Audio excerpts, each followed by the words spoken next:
¿Qué tal? Bienvenido, nos saluda Ricardo Alemán. Ya sabe, momento de iniciar la otra opinión. Le recuerdo lo que le digo aquí todos los días. Este no es un noticiero. Aquí no le damos noticias, solamente le damos ideas.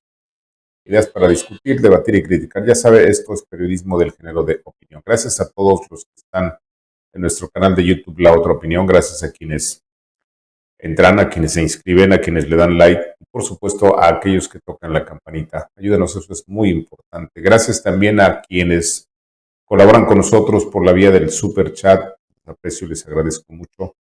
Y por supuesto, gracias a quienes están en nuestra página emblema La Otra Opinión, que entran por ahí, www.laotraopinion.com.mx, y por supuesto, gracias a los que entran también por Filmsteria, la mejor página de cine, www.filmsteria.com.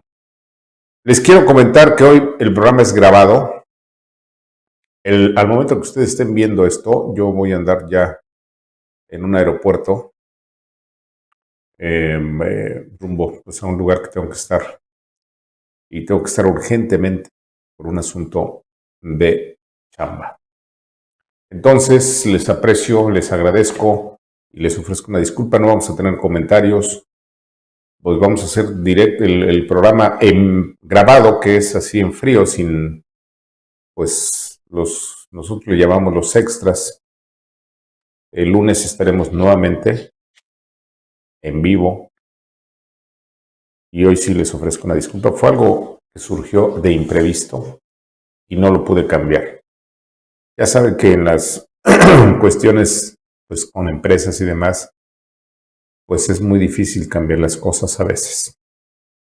Hice todo lo posible, no me fue posible hacerlo. Bueno, ¿de qué vamos a platicar? Expulsan del PRI a Osorio Chong, a Ruiz Massieu, a Erubiel Ávila, a Fayad, entre otros.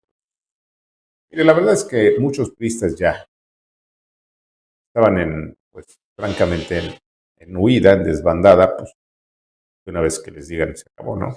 A mí me parece. La columna, se los dije, fue venganza de López contra Murillo. Esto está muy claro, fue una venganza. Aquí lo dije desde hace más de un año, lo voy a recordar de manera puntual. Otro tema, trabajo infantil en México creció 14% después de la pandemia. Es un escándalo. ¿Por qué creció tanto? Bueno, pues simple y sencillamente porque los niños dejaron la escuela. Así de simple. Es un crimen. Pero a López le vale nada. Y por último, denuncian que militares no lograron acabar con la extorsión en aduanas. Son los principales ratas. ¿Sí? ¿Se acuerdan ustedes que aquí les comenté que el jefe de aduanas, que nombró López, pues luego fue el que hizo la candidatura de Delfín en el Estado de México? Son ladrones. Claro que no van a poder con ese paquete. Bueno, vámonos rápido con los temas. El primer tema, el PRI expulsa de sus filas pues a varios de los machuchones: Osorio, Ruiz Massieu, Erubiel Ávila, Fayad, entre otros. Ayer, en una sesión extraordinaria, el Consejo Político Nacional del PRI decidió por unanimidad expulsar a varios de sus miembros distinguidos, entre ellos, bueno, pues Miguel Ángel Osorio, Nubia Mayorga, Claudia Ruiz Massieu, Jorge Carlos Ramírez Marín, Erubiel Ávila y el exgobernador de Hidalgo, Omar Fayad. Y la razón de esta expulsión pues es simple y sencillamente por traición. Mire, la verdad es que dentro del PRI hay una pelea a muerte.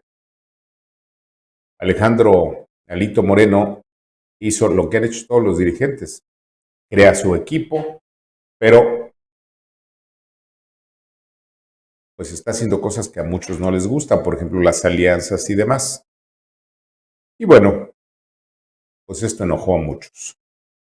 Le decía que hay que señalar que estos estamos diciéndole, Osorio Chong, Ruiz Massieu, Erubiel Ávila y Fayad. Bueno, la mayoría son senadores todavía y ya habían anunciado su salida del PRI hace aproximadamente 2 meses debido a diferencias con Alejandro Moreno. En el caso de los legisladores Nubia Mayorga y Jorge Carlos Ramírez, ambos ya se habían unido al Partido Verde Ecologista y habían participado en eventos en apoyo a la señora Claudia. Son una basura. Además de estas expulsiones, el Consejo del PRI también ha confirmado la expulsión de Marco Antonio Mena, exgobernador de Tlaxcala, y del diputado federal Pedro Armentia. Ambos políticos habrían abandonado el Partido Tricolor en agosto para unirse a las filas de Movimiento Ciudadano. Mire, ¿qué es lo que está pasando en el PRI? ¿Por qué esta desbandada y por qué? Bueno, pues porque son eso, son oportunistas, nunca han militado, nunca han tenido una militancia realmente sólida. Ellos están donde está el poder, punto. Todos estos, o la mayoría de estos, pues han sido oportunistas. Hoy estaba escuchando a Ciro en la mañana, a Claudia Rosman así diciendo, pues a mí no me pueden expulsar de un lugar donde ya me fui. Bueno, pues sí. Ah. Y luego dicen, ya me voy y según ellos son congruentes. Y al ratito los ve uno por ahí aplaudiendo a los de Morena. No, bueno, no tienen mal. Yo recuerdo a este señor José Carlos Ramírez Marín, el yucateco. Ese señor se decía priista de toda la vida y convicciones y la madre. Y en cuanto no pudo ser candidato a gobernador, pues se va con Morena. Bueno, no tiene madre, ¿no? Pero fíjese, lo peor es que ellos traicionan el voto, llegaron a esas posiciones por los votos de los ciudadanos. Es una situación grave. Bueno, vámonos al siguiente tema. Les recuerdo, para los que están llegando, les recuerdo que este es un programa grabado. En este momento estoy ya en sala de espera en un aeropuerto. Tengo que volar urgentemente a un asunto de negocios y pues el lunes estaremos de vuelta. La columna, se los dije, fue venganza de AMLO contra Murillo. Aquí lo dije con pelos y señales. Lo dije desde que fue detenido el extitular de la Fiscalía, de la Procuraduría General de la República, el responsable de la verdad histórica en el caso de los 43. Déjeme tomar un poquito de agua porque me está cerrando la garganta. Dije que la detención y prisión de Jesús Murillo Caram no era más que una venganza de López Obrador, revancha igual a la persecución ilegal contra Rosario Robles y contra muchos otros empresarios, políticos y periodistas. Desquite propio de un dictador que violenta la Carta Magna, que viola la división de poderes y la autonomía de los órganos impartidores de justicia. Y si lo dudan, el propio López lo reconoció en la mañanera del 2 de octubre pasado, cuando confesó la complicidad inconstitucional, ilegal y perversa entre el jefe del Estado, el titular de la Corte y el fiscal general. Sí, para llevar preso a Jesús Murillo y a Tomás Cerón, López Obrador, Arturo Saldívar y Alejandro Gertz violaron la Constitución y fabricaron presuntos delitos en una perversa confabulación del Estado. Así lo dijo López ese 2 de octubre del 2023, apenas hace unos días. Nos reunimos, se reunieron López, Saldívar y Gertz, una vez que tenemos el reporte de Alejandro Encinas, porque habíamos llegado a un acuerdo con el presidente de la Corte, con el fiscal, de que este era un asunto de Estado y que teníamos que ir a fondo y ayudarlos para conocer la verdad y hacer justicia. Fin de la cita. Así de claro, los titulares de los poderes ejecutivo y judicial y el autónomo fiscal general acordaron violar la Constitución para cumplir la venganza presidencial. Una atrocidad más en el gobierno de López Obrador. Pero en rigor no es ninguna novedad. ¿Por qué? Porque la atrocidad la denuncié aquí en el itinerario político del 22 de agosto del 2022, titulado Robles Murillo presos políticos. Así lo dije. Los dos casos, el de Rosario Robles y el de Jesús Murillo Caram, parecen cortados con la misma tijera. Se trata de actos ilegales producto del rencor vengativo de un presidente urgido de escándalos, urgido de escándalos y chivos expiatorios capaces de distraer la atención de una gestión fallida. Pero el resultado de la venganza de Palacio no solo ratifica que vivimos en dictadura, en el gobierno de un solo hombre, sino que revela la existencia de perseguidos políticos y, en el extremo, presos políticos. Y la de presos políticos es la categoría desde la que se debe ver y analizar la persecución contra la exjefa de gobierno del Distrito Federal y el extitular de la Procuraduría General de la República. Y es que, por ejemplo, Jesús Murillo fue preso de manera ilegal, acusado por una comisión de la verdad que es inconstitucional, ya que Alejandro Encinas no es fiscal y no tiene facultades para investigar nada. En pocas palabras, Murillo fue detenido en medio de una monstruosidad jurídica que atenta contra la Constitución, ilegalidad que llegó al extremo intolerable en toda democracia seria. ¿Por qué? 1. Porque la acusación contra el extitular de la Procuraduría General surge de una comisión de la verdad que a su vez es inconstitucional y que violenta el artículo 21 de la Carta Magna, que dice: la investigación de los delitos corresponde al Ministerio Público y a las policías, las cuales actuarán bajo la conducción y mando de aquel, del Ministerio Público, en ejercicio de esa función. 2.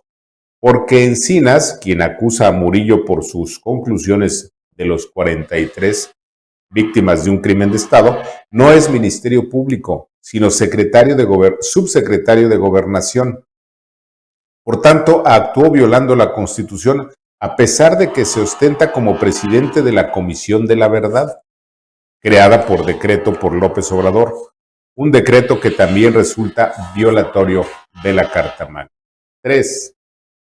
Más aún, en toda democracia en la que se crea una comisión de la verdad, sus integrantes son civiles, no servidores públicos, ya que resulta contrario a la norma elemental de una comisión de la verdad que sea conducida por un subsecretario de Gobernación, como es el caso de Alejandro Encinas. 4. Pero la venganza política contra Murillo llega a niveles de escándalo si acudimos a la Comisión Interamericana de Derechos Humanos, en donde existe un expediente de los 43 y en especial una denuncia por crimen de Estado. Sin embargo, cuando México fue acusado de un presunto crimen de Estado en el caso de los 43, el gobierno de Peña presentó una prueba de descargo. Como prueba de descargo, una conversación obtenida por la CIA en donde los jefes del grupo criminal Guerreros Unidos dan la orden de matar a los estudiantes. Se trata de un audio de una conversación entre Guerreros Unidos en aquel momento avecindados en la ciudad de Chicago, quienes ordenan a sus empleados en Iguala, Guerrero, dar muerte a los estudiantes. Con esa evidencia, la Comisión Interamericana de Derechos Humanos desechó la acusación de que el crimen de los 43 de Iguala fue un crimen de Estado, versión que de forma maniquea y violatoria de la Constitución hoy sostiene Alejandro Encinas para llevar preso a Jesús Murillo Caram. En pocas palabras, como López Obrador no consiguió que Rosario Robles acusara a Peña Nieto, hoy busca que Jesús Murillo se convierta en el acusador del expresidente. La venganza sigue y continuará la persecución política contra los críticos y los opositores del tirano. Y está claro que veremos más presos políticos al tiempo. Fin de la cita. A la vuelta del tiempo, siempre el tiempo, López reconoce la verdad histórica, pero su gobierno mantiene presos a quienes documentaron esa verdad. Mantiene presos a Murillo Karam y a un grupo de militares. Pero liberó a los matarifes de los 43. Así la justicia basura y vengativa de López. ¿Hasta cuándo? Al tiempo. ¿Qué le parece? Oh. Oh. Ok, vale.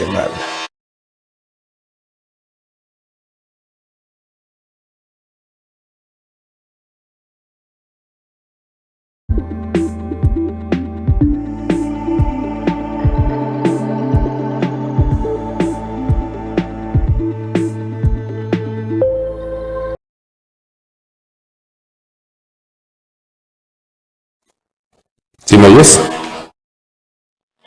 ¿A qué hora se fue? ¿En qué momento?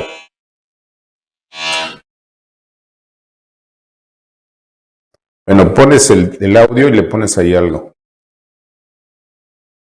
Ok, sale pues. Órale. Bueno, le decía que el caso de la persecución contra Jesús Murillo, bueno, pues es francamente un escándalo. ¿Sí? O sea, es una persecución política, es una persecución ilegal, y esto lo documentamos hace poco más de un año. Bueno, pues hoy López reconoce, en la mañanera del pasado 2 de octubre, reconoce que, pues sí, confabularon violando la Constitución el presidente de la República, el presidente de la Corte, el señor Saldívar, y el fiscal general. ¿Qué clase de justicia es esa? Pues yo le decía, es una justicia basura. ¿No le parece? Bueno, les ofrezco una disculpa, hace un rato se nos fue la imagen, estamos teniendo problemas técnicos, una disculpa. Les repito, es un programa grabado. Tuvimos que grabarlo porque, bueno, pues tuve que estar en otro lado a esta hora. Y bueno, pues ya sabe que a veces, pues no se puede uno partir en dos, ¿no? Bueno, vámonos a otro tema. El siguiente tema es el trabajo infantil en México. Creció 14%. Esto de acuerdo a la encuesta nacional de trabajo infantil en México. Bueno, de acuerdo con datos de la propia encuesta que realiza el INEGI, en México se registró el nivel más alto de trabajo infantil en los últimos años, ya que se estima que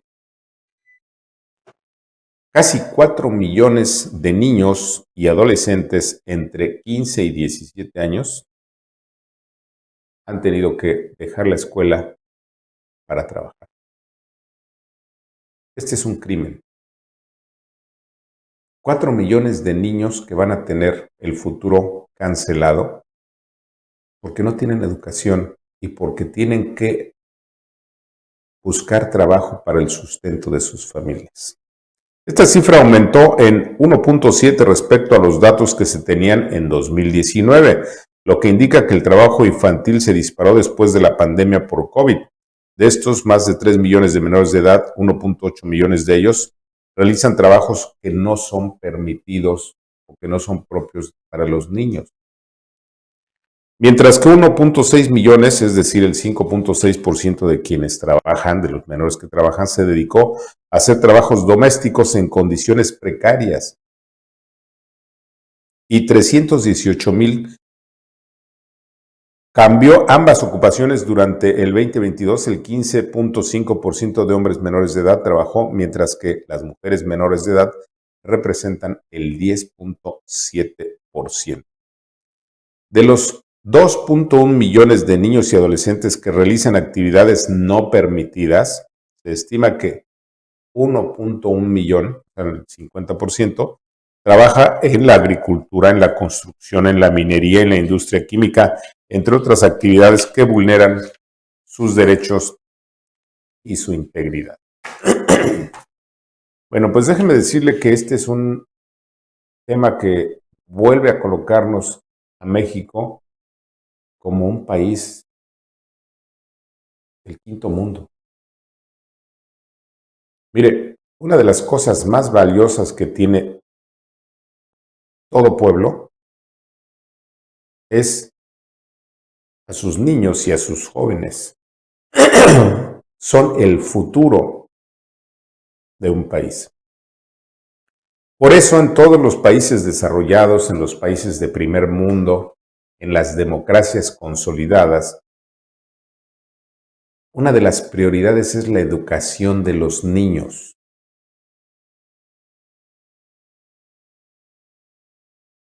O sea, los niños y los jóvenes son el futuro. Pero si los niños los tenemos de albañiles, de pintores, de cargadores, de pescadores en el campo, si los meten a la prostitución, etc., el país va a terminar en la ruina.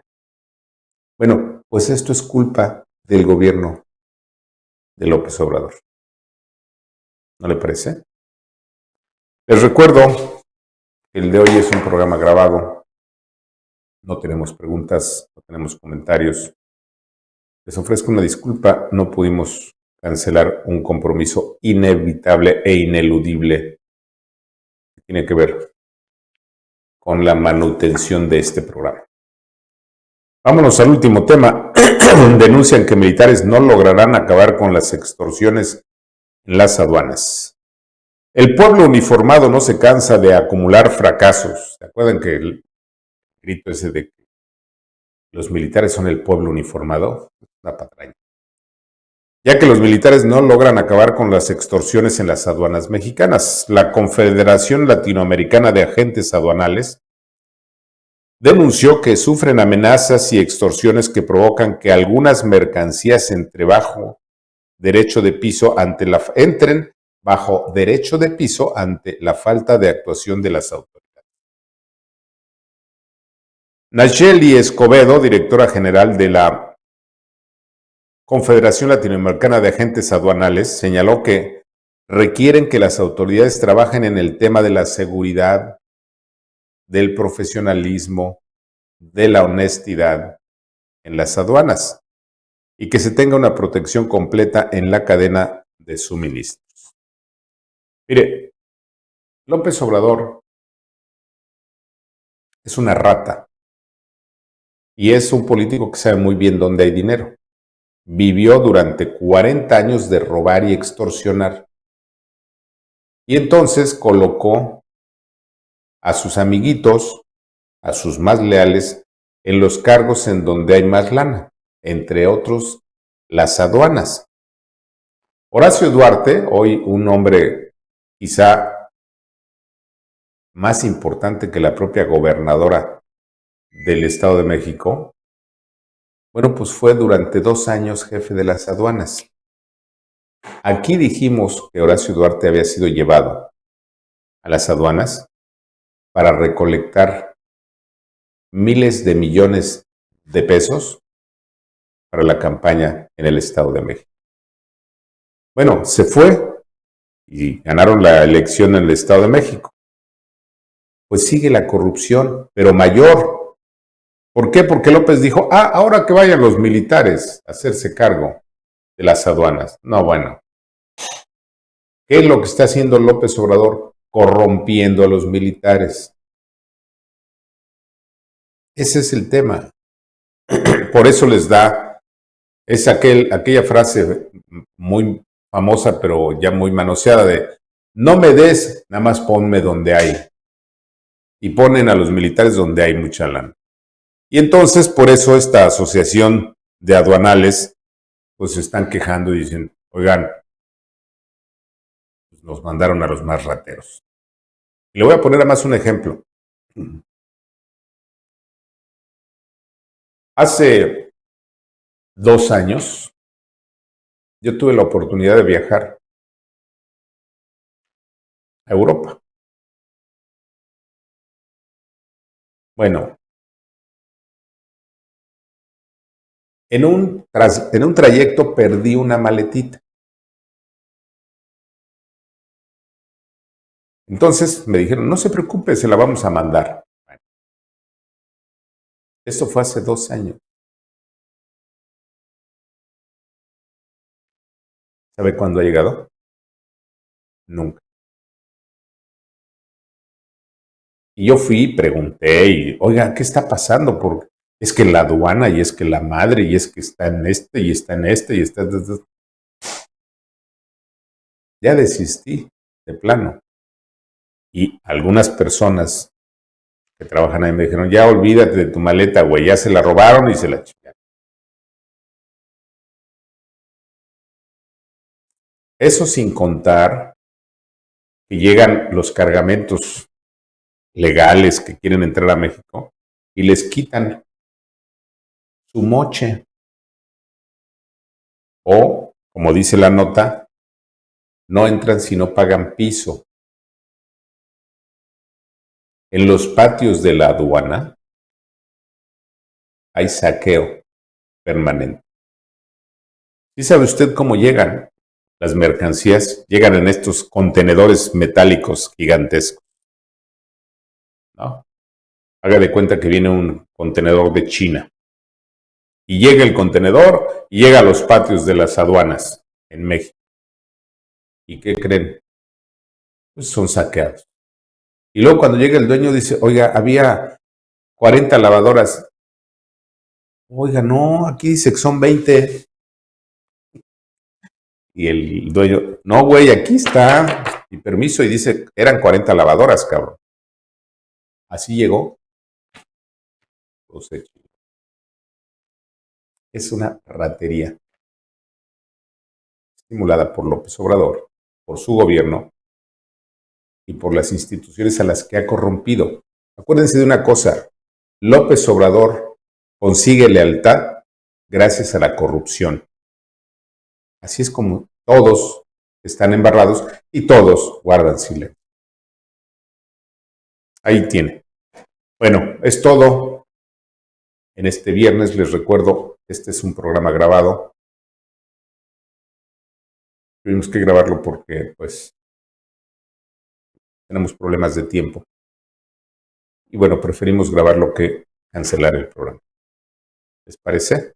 Nos vemos en vivo el próximo lunes. Adiós.